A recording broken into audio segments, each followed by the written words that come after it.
Hey, hello, welcome to Chemistry Intro. If you are new on this channel, do not forget to subscribe the channel and hit the bell icon button for future updates. Let's start with the video. Hey, hello everyone.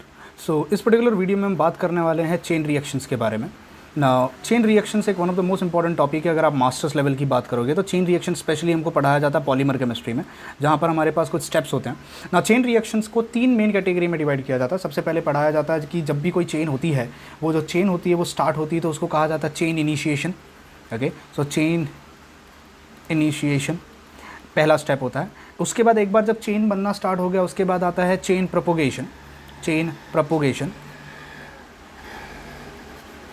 Chain propagation तीसरी जो step आती है उसको कहा जाता है chain inhibition step, यानी हमारे पास जो चेन है वो वहाँ पर स्टॉप हो जाती है, चेन इनहिबिशन रुक जाती है. ओके, और लास्ट हमारे पास आती है चेन टर्मिनेशन. टर्मिनेशन तो ये बेसिकली चार मेन स्टेप्स होते हैं. तो ये जो चार मेन स्टेप होते हैं ये चेन रिएक्शंस में पॉलीमर केमिस्ट्री में अक्सर ज़्यादा पढ़ाया जाता है ना. हम यहाँ पे पढ़ने वाले क्या हैं बेसिकली, इस काइनेटिक्स में हमारा इसका क्या लेना देना है. हम यहाँ पे पढ़ने वाले हैं कि अगर मान लो मेरे पास कोई चेन रिएक्शन दिया हुआ है, और चेन रिएक्शन को आप एक तरीके से कॉन्जिक्यूटिव रिएक्शन भी समझ सकते हो. अगर मेरे पास कहीं पर एक चेन रिएक्शन दिया है और अगर मुझे उसकी काइनेटिक्स को सॉल्व करना हो तो मैं उसकी काइनेटिक्स को सॉल्व कैसे करूँगा, और अगर मुझे वहाँ पे रेट लॉ को लिखना पड़े तो मैं रेट लॉ को कैसे लिखूँगा. एक एग्जांपल के साथ समझने की कोशिश करते हैं. देखो, सबसे पहले आपको यहाँ पर दिया हुआ है 2 टाइम्स Br- एक रिएक्शन है, plus water hydrogen peroxide plus 2 times H+, और ये आपका कन्वर्ट हो रहा है Br2 में, और आपको दे रहा है 2 टाइम्स वाटर मॉलिक्यूल.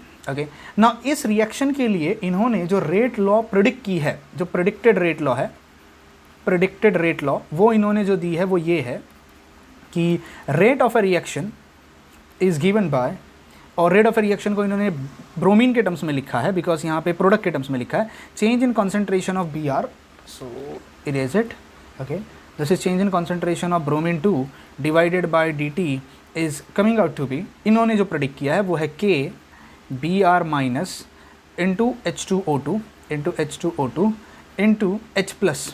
ये प्रेडिक्टेड रेट लॉ है. अब हमें करना क्या है, अच्छा इसका मैकेनिज़्म भी दिया है इन्होंने. जो इसका मैकेनिज़्म दिया हुआ है वो मैकेनिज़्म यहाँ पे इन्होंने दिया है कि सबसे पहले Br- आता है, वो कंबाइन करता है H2O2 के साथ in the presence of H+ ion, और वो मुझे दे देता है HOBr जो कि एक इंटरमीडिएट है प्लस वाटर मॉलिक्यूल, और उन्होंने इस स्टेप को स्लो स्टेप बताया हुआ है.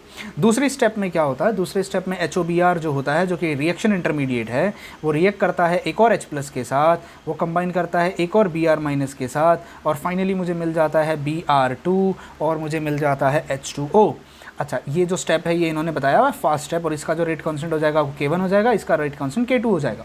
अब हमें करना क्या है, with the help of knowledge जो हमने चेन रिएक्शन के बारे में अभी तक ली हुई है, हमें ये प्रूफ करके देना है कि जो प्रेडिक्टेड रेट लॉ यहाँ पे दिया हुआ है, ये जो रेट लॉ यहाँ पे इन्होंने प्रेडिक्ट किया है ये सही है. अब ये हम प्रूफ कैसे करेंगे, लाइक किस तरीके से हम इसको प्रूफ करेंगे.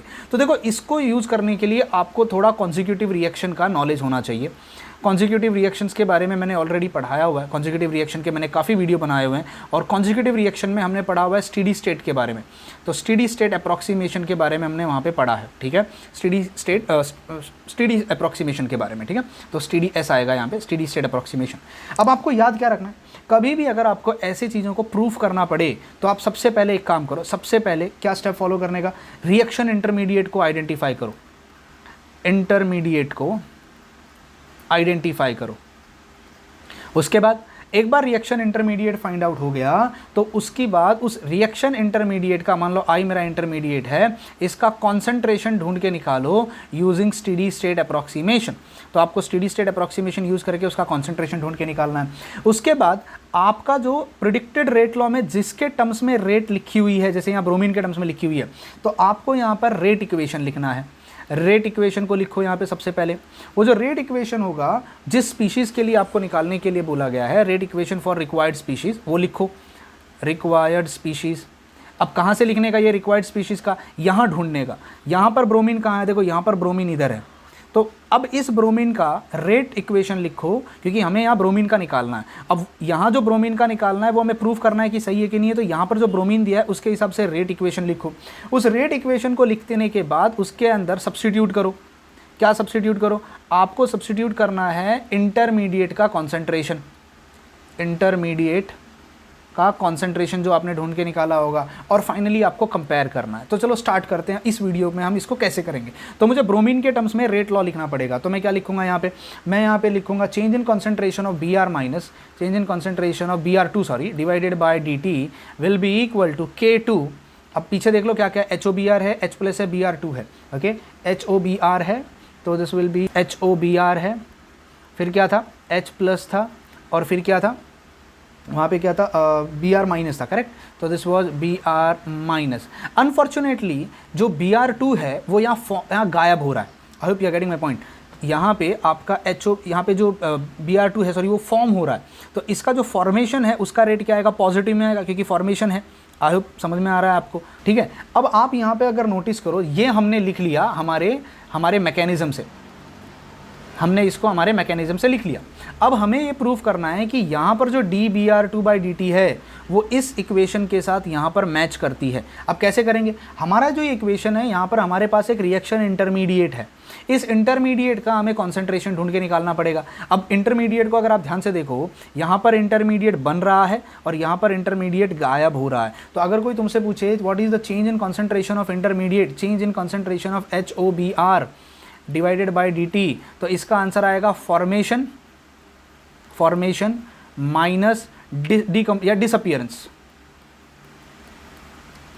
डिसअपियरेंस। अब फॉर्मेशन करते समय वो बन कहाँ पे रहा है, फॉर्मेशन करते समय वो यहाँ पे बन रहा है HOBr। तो किस पे डिपेंड करेगा, K1 into all this things, K1 into all this things. तो मैं लिख देता हूँ, तो this will be K1 into concentration of Br minus था वहाँ पे H2O2 था वहाँ पे, और वहाँ पे कौन कौन था, H प्लस था, ठीक है। अच्छा, उसके बाद डिसअपियर हो रहा है, डिसअपियर होते समय किस पे डिपेंड करेगा, देखो ये सब पे डिपेंड करेगा, यानी K2 आएगा पर माइनस के साथ आएगा क्योंकि डिसअपियर हो रहा है। तो क्या आ जाएगा, माइनस आ जाएगा, और क्या आ जाएगा, K2 आ जाएगा। ब्रैकेट में कौन कौन आएगा, HOBr आएगा ब्रैकेट के अंदर, आप चाहे तो पीछे जाके देख सकते हो। फिर कौन आएगा, H प्लस आएगा वहाँ पे, और कौन आएगा, Br माइनस आएगा वहाँ पे। इस तरीके से मुझे मिल गया। बट मुझे पता है कि कॉन्जिक्यूटिव रिएक्शंस के अंदर, चेन रिएक्शन के अंदर एक टाइम आता है जब change in concentration of intermediate zero हो जाता है, उसको कहते हैं स्टेडी स्टेट अप्रॉक्सीमेशन। तो इसको मैं जीरो रखूंगा, और इसको क्या कहा जाता है, स्टेडी स्टेट अप्रॉक्सीमेशन कहा जाता है। ये हम लोगों ने पढ़ा है ऑलरेडी। अब यहाँ की मदद से आप HOBr का कॉन्सेंट्रेशन ढूंढ कर निकालो।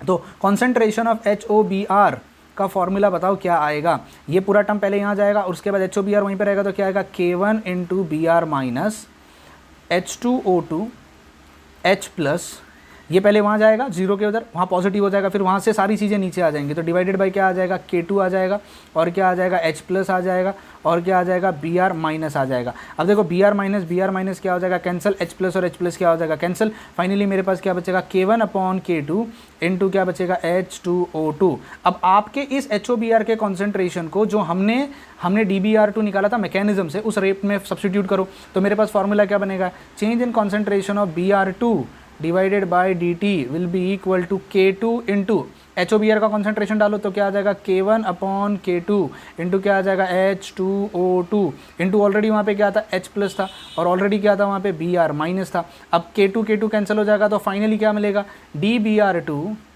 Bye dt is equal to K1 into H2O2 into H plus into Br minus. समझ में आया। अब this is what we have derived, ये हमने निकाला है, एंड दिस इज राइट। अब तुम इसको कंपेयर करो जो प्रिडिक्ट किया था उसके साथ। अब देखो ध्यान से, K1 H2O2 H plus Br, और जो प्रिडिक्ट किया था उसमें क्या था, K था, H2O2 था, Br था और H प्लस था। इसका मतलब मैं क्या कह सकता हूँ कि आपका predicted rate law is equal to derived rate law. In case अगर आपका प्रेडिक्टेड रेट लॉ इक्वल नहीं होता तो हम क्या बोलते थे कि आपका प्रेडिक्टेड रेट लॉ रॉन्ग है और हमने जो डिराइव किया है वो हमारा राइट है। अब ये बहुत क्वेश्चंस आते हैं मास्टर्स लेवल पे, आपके जो यूनिवर्सिटी का जो सिलेबस है उसके अंदर भी ऐसे क्वेश्चन आएंगे। आपको स्टेप मैं फिर से रिपीट कर देता हूँ कि क्या क्या याद रखनी है। आपके पास एक क्वेश्चन दिया होगा, उस क्वेश्चन का प्रेडिक्टेड रेट लॉ दिया होगा, वो किसी एक के टर्म्स में दिया होगा। आप अगर यहाँ देखो तो यहाँ पे ब्रोमीन के टर्म्स में दिया है, आपको मैकेनिज्म दिया होगा, तो जिसके टर्म्स में ये दिया है उसी के टर्म्स में सबसे पहले रेट लॉ लिखो। आप वहाँ पे सबसे पहले रेट लॉ लिखो। तो ब्रोमीन के टर्म्स में अगर मैं रेट लॉ लिखूंगा तो क्या आ जाएगा, K2 into all this things. उसके बाद इंटरमीडिएट को पहचानो। इंटरमीडिएट हमारा HOBr है। कैसे पता चला इंटरमीडिएट है, फॉर्म हुआ और गायब हुआ। इंटरमीडिएट का कॉन्सेंट्रेशन ढूंढ के निकालो। किससे निकालोगे, स्टेडी स्टेट अप्रोक्सीमेशन से। इंटरमीडिएट जहाँ फॉर्म हुआ वहाँ पे पॉजिटिव आएगा और जहाँ से गायब हुआ वहाँ पर नेगेटिव आएगा। तो फॉर्मेशन और माइनस डिसअपियरेंस, तो वहाँ से मैंने HOBR को निकाला। अब जो तुमने मैकेनिज्म में से जो तुमने रेट लॉ निकाला BR के टर्म्स में, जो तुमने मैकेनिज्म में से रेट लॉ निकाला BR के टर्म्स में, उसमें आप इसको जाके सब्स्टिट्यूट कर दो। सब्स्टिट्यूट करने के बाद सॉल्व करो तो वो डिराइव्ड रेट लॉ होगा। डिराइव्ड रेट लॉ अगर प्रेडिक्टेड रेट लॉ के साथ मैच होता है, इसका मतलब आपका प्रेडिक्टेड रेट लॉ सही था। तो मैं यहाँ पे कह सकता हूँ कि जो इन्होंने प्रेडिक्ट किया है वो सही है, क्योंकि जो हमने डिराइव किया हमारी नॉलेज के साथ वो भी सही था। तो उम्मीद है कि इस वीडियो में आपको ये समझ में आ गया होगा। ऐसे बहुत सारे क्वेश्चंस आते हैं जो आपको मिलेंगे, इवन दो ये IIT जैम में या जो लोअर लेवल के एंट्रेंस एग्जाम है जो हिंदुस्तान में होते हैं उसमें शायद ना आए, बट ये जो यूनिवर्सिटी का जो सिलेबस होता है उसमें ये पक्का आते हैं। ठीक है, bye bye, take care and God bless you all. And in case अगर आपको वीडियो अच्छा लगा हो तो प्लीज़ सब्सक्राइब करने का विचार ज़रूर कीजिएगा, और जाते जाते वीडियो को नीचे लाइक ज़रूर कर दीजिएगा, because that's the only currency that I can earn from YouTube. Okay, bye bye, take care and God bless you all.